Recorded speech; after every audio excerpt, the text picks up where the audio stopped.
Back in Lagos, one of the long-standing visual artists in town is Mr. Oladejo Akinlonu, who's been practicing for 32 years. His works are mainly from fiberglass, stones and metals.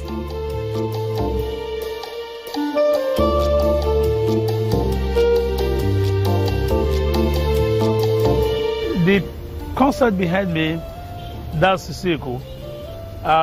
The size is heroic size. The medium is fiberglass. That one is more durable and lighter to convey. Took it about 6 months to achieve. That is from clay modeling to mold formation and to fiber about 6 months. The concept there, that's the victorious Mawan Chapa jubilating before the king. That's the story there. So if you look at the side is somewhat extraordinary. You know, it's elongated. That's the dancing princess. The dancing princess is just, the title is self-explanatory. Being beaded, you should know that's a royal dancer, celebrated dancer, you know, in stylization. You know, double F size. And I have drummers in the mood of ecstasy.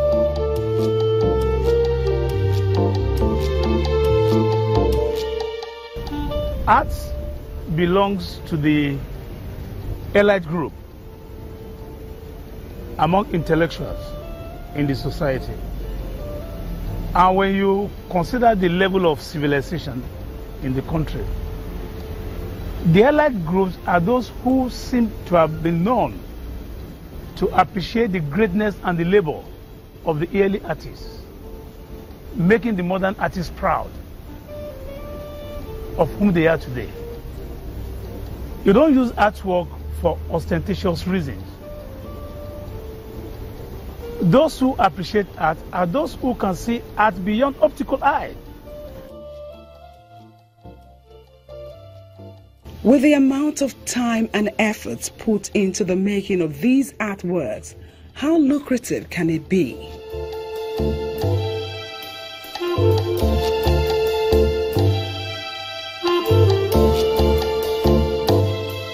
You can compare the level of art appreciation in architecture today to yesteryears.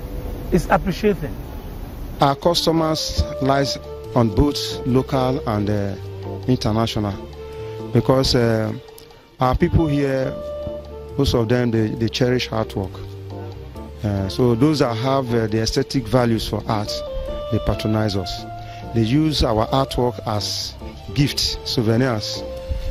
Even we make plaques for gifts or souvenir. So like the foreign people, they are equally trying, because awareness is the soul of business. If you don't have, people are not aware of your products, you can't sell.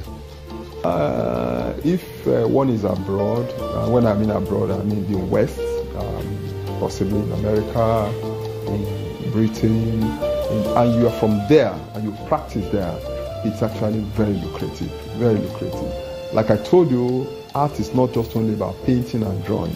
So in other spheres of human endeavor, web design for instance, you know, internet workings and all that, there are artists involved. So you find out that these people are on their toes. The artists, they are on their toes 24/7. Come back home, it's still really not too lucrative. And I told you earlier on that the education towards it is still not there. But we are doing our best now, you know, to make sure that people are getting closer to what it is. Particularly when people like us now, at the level we are, we surround ourselves with integrity, we surround ourselves with hard work, we surround ourselves with projecting the image of the profession in a good light. While there are people who are not so keen on collecting artworks, those who see art with their inner eyes have formed connoisseurs who keep artists in business.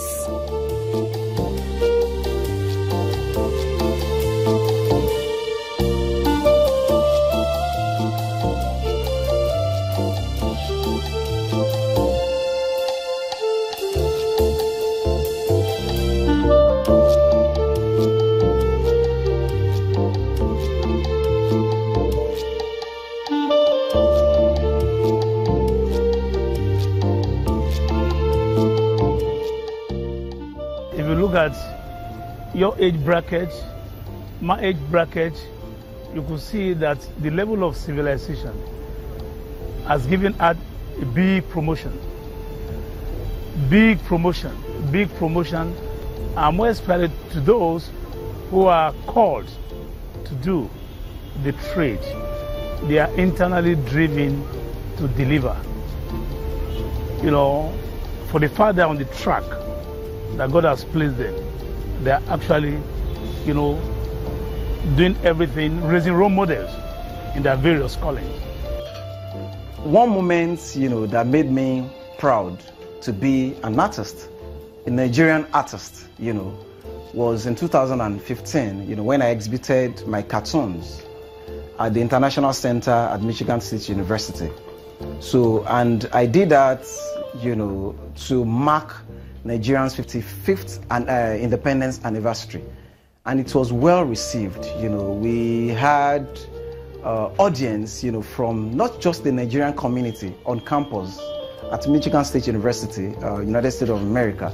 So, but people felt so great, and I was highly honored, you know, to have, you know, to have been called upon to exhibit my works at that level. So, and you know, on my return, that also served as, you know, a kind of point of, you know, reference, you know, for my students. As new generations of artists are molded, those who have succeeded in the industry offer words of advice. My advice to, you know, upcoming artists: one, to seek divine role of the Holy Spirit in their calling. Then to identify with their role models and to seek mentorship, so that the mistakes some of their role models made, they won't be able to fall. I usually tell them, you know, it depends, you know, the heights at which you can go in life depends, you know, on you and your creativity.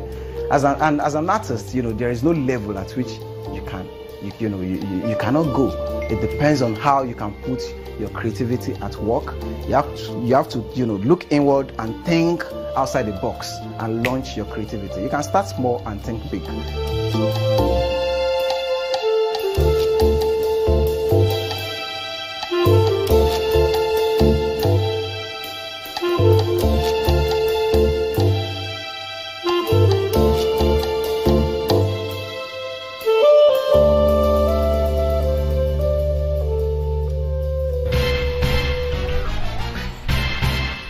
And that's how we wrap up Community Reports for this week. Do share your questions, comments, and suggestions with us on any of our social media platforms showing on your screen. Thank you so much for watching. I am Jomi Otaibe.